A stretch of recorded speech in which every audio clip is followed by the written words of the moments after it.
Welcome! In front of me I have Haylou Smart Watch 2 and I'm gonna show you how to enable and how to disable the Do Not Disturb mode on this device.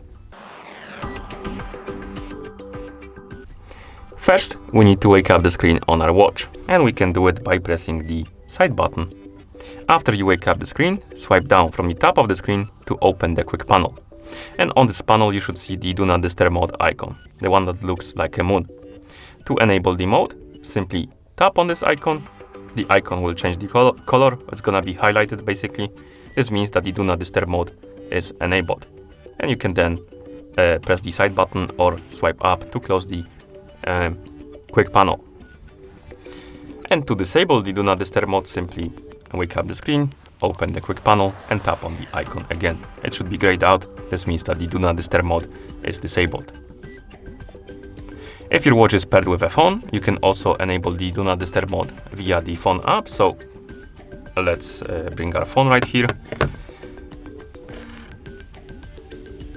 Open the Haylou Phone application on the phone that is paired with our watch.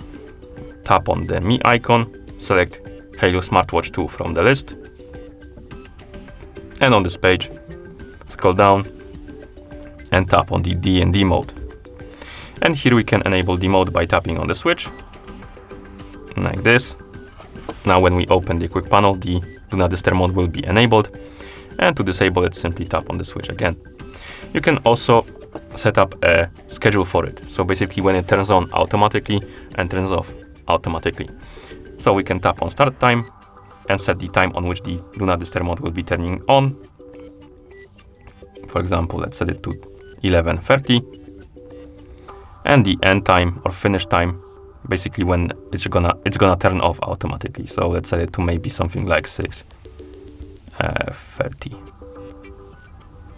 like this. And now the Do Not Disturb mode should be turning on automatically at 11:30 and turning off automatically at 6:30 a.m. Okay, and that's how you turn on and turn off the Do Not Disturb mode on this device. Thank you for watching. If you found this video helpful, please consider subscribing to our channel and leaving the like on the video.